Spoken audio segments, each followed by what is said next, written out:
बिस्मिल्लाहिर्रहमानिर्रहीम। Dear student, अस्सलाम वालेकुम। आज का जो मेरा टॉपिक है वो स्टैंजा के हवाले से है कि फर्स्ट ईयर के इंग्लिश के पेपर में एक सवाल आता है, explain the following lines with reference to the context. तो हमने इस सवाल को कैसे अटैम्प्ट करना है, ये आज का जो है मेरा टॉपिक है। तो सबसे पहले जो लाइनें दी गई होती हैं हम उसका पहले रेफरेंस लिखते हैं।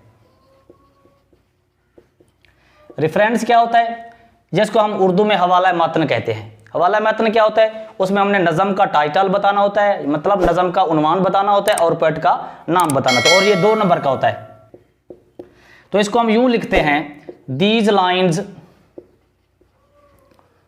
Have been taken from the poem. फिर ये मैंने खाली जगह छोड़ रहा हूं, कंपोज्ड बाय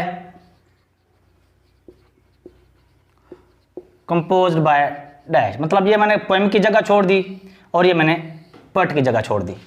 यहाँ पे हमने पोएम का टाइटल लिखना है, यहाँ पे पोएट का नाम लिखना है। ये 2 नंबर का, 1 नंबर का नज़म का उन्वान, 1 नंबर का पोएट का नाम।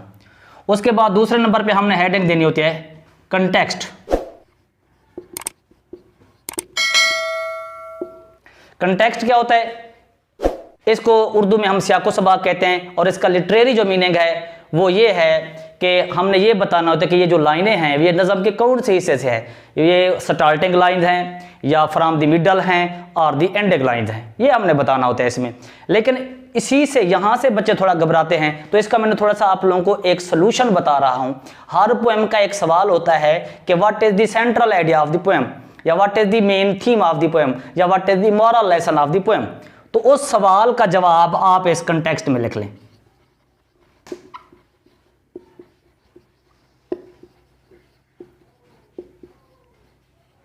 जो सेंट्रल आइडिया का जवाब होगा वो हमने यहां पे लिखना है।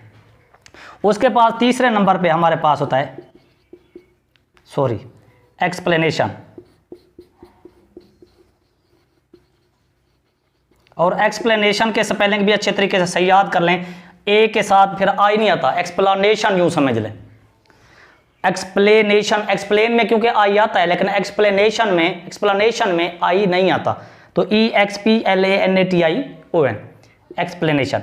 अब एक्सप्लेनेशन को हमने क्या करना है, जिस नज़म से स्टैंजा आया हुआ हो, जिस नज़म से लाइनें एक्सप्लेनेशन के लिए दी गई हूं, तो हमने देखना होता है कि इसके जो हमने क्वेश्चन, इस नज़म के जो क्वेश्चन आप लोगों ने तैयार किए हैं, आंसर, क्वेश्चन के आंसर जो आप लोगों ने तैयार किए होते हैं, कि वो इन लाइनों के जवाब से मिलते हैं, उनके जवाब इन लाइनों से मिलते हैं या नहीं मिलते। अगर उनके जवाब जो हैं वो उन लाइनों से मिलते हैं, या जो जिस सवाल का जवाब उन लाइनों के से रिलेटेड हो, तो वो आप इसके अंदर लिख सकते हैं। तो मतलब पोएम के जो आप क्वेश्चन के आंसर करते हैं, वो आंसर 1, 2, 3 जिनके जवाब रिलेटेड हो इन लाइन से, आप इस हिस्से में उसको लिख सकते हैं। अब मैं आता हूं रेफरेंस की तरफ। रेफरेंस को हमने कैसे तैयार करना है, क्योंकि ये हमारा main part of the question है, ये हमारे सवाल का अहम हिस्सा है। अगर ये ठीक होगा तो इधर वो कंटेक्स्ट और ये एक्सप्लेनेशन चेक करेंगे, वरना वो क्रॉस कर देंगे, चेक कर जो है वो क्रॉस कर देगा, तो ये गलत होगा। तो इसका याद करने का तरीका ये है, एक तो पोएम का टाइटल अच्छे तरीके से कैपिटलाइजेशन की मतलब ख्याल रखते हुए, फिर पोएट का नाम। तो पोएम का टाइटल मिसाल के तौर पर मैं लिखता हूं, these lines have been taken from the poem the rain.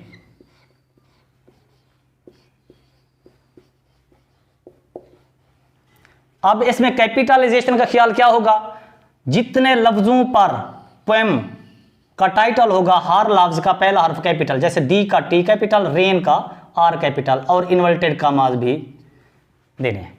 इसके बाद कंपोज्ड बाय भी लिख सकते हैं, अगर कंपोज ना लिखें तो बाय भी ठीक है। जिसने इसको लिखा उस पोएट का नाम लिखना है, WH डेविस। ये हमारे पास पोएम का नाम आ गया, ये पोएट का नाम आ गया। अब मिसाल के तौर पर वो आप लोगों को दूसरा स्टैंजा, इसके 2 स्टैंजा हैं, इस नज़म के 2 स्टैंजाज हैं। एक स्टैंजे में, ठीक है जी, the scene during the rain, ठीक है जी, मतलब व्हेन इट इज रेनिंग, जब बारिश हो रही होती है उस वक्त का मंजर है। और दूसरा जो स्टैंजा है, दूसरा जो बंद है, उसमें scene after the rain stops, और बारिश के रुक जाने के बाद का मंजर है। तो जो आप लोग को दे दें, अगर पहला स्टैंजा दे देते हैं तो पहले स्टैंजा में आप लोग सवाल कर सकते हैं कि why does the poet call the upper leaves rich leaves, lower leaves poor leave, कि ऊपर वाले पत्तों को अमीर पत्ते क्यों कहता है या जरखेज पत्ते क्यों कहते हैं, और नीचे वालों को गरीब पत्ते या चदरे पत्ते क्यों कहता है। तो इनके जवाब पहले स्टैंजा में आप लिख सकते हैं। How does the poet enjoy the rain, उसका जवाब मतलब 2-3 सवालों के जवाब आप पहले स्टैंजा में लिख सकते हैं। अगर दूसरा स्टैंजा दे देते हैं तो दूसरे स्टैंजा में आप लोग एक सवाल है कि how describe the scene after the rain stop, या what happens when the rain stops, कि जब बारिश रुक जाती है उसके बाद क्या होता है। तो वो भी एक सवाल है, उसका जवाब आप इसके अंदर लिख सकते हैं। हाँ, अगर पूरी एक्सप्लेनेशन ना हो रही हो तो आप जो कंटेक्स्ट होगा, कंटेक्स्ट में से जो आप लोगों ने मेन थीम या सेंट्रल आइडिया आप लोगों ने, वो भी आप एक्सप्लेनेशन में कुछ लिख सकते हैं। अब ये हमारे पास रेफरेंस हो गया 2 नंबर का, कंटेक्स्ट हो गया 1 नंबर का, और एक्सप्लेनेशन होती है 2 नंबर की। तो लिहाजा एक्सप्लेनेशन में आप उन सवालों के जवाब लिख सकते हैं जो रिलेटेड टू दी लाइंस हो, जो लाइन के मुताबिक हो। तो ये आसान सा तरीका क्या है जी, रेफरेंस में हमने लिखना है, इसमें पोएम का सही तरीके से नाम लिखना है और पोएट का सही नाम लिखना है। और पोएट के नाम जो हैं सही तरीके से याद करने का तरीका ये है कि जो हमारी 20 नज़में हैं उनमें से कौन से ऐसे पोएट हैं जिनकी नज़में कुछ मजीद भी हैं, 1 हैं, 2 हैं, 3 हैं। जिस तरह हमारे पास ये नज़म है द रेन, इसका पोएट है W.H. डेविस। इसी W.H. डेविस की एक और पोएम है लेयर। इसी तरह वो हमारे पास पोएट है जिसे हम कहते हैं जी, एक पोएम है हमारे पास गॉड एट्रीब्यूट्स, और दूसरी उसकी love and essence of all religion, Jalaluddin Rumi. दोनों पोएम्स उसी जलालुद्दीन रूमी की हैं। अगर हाँ कुछ ऐसी पोएम्स हैं जो इंग्लिश की नहीं है लेकिन उनको ट्रांसलेट किया गया है तो आप मजीद उनको लिख सकते हैं। मिसाल के तौर पर हमारे पास एक पोएम है जिसका नाम है गॉड्स एट्रीब्यूट्स। गॉड्स एट्रीब्यूट्स तो हमारे पास पोएम का टाइटल हो गया, ठीक है जी। आप लिख सकते हैं कि रिटन बाय या composed bye Jalaluddin Rumi and translated bye, अगर मजीद लिखना चाहें तो डॉक्टर निकलसन, वो आप लिख सकते हैं।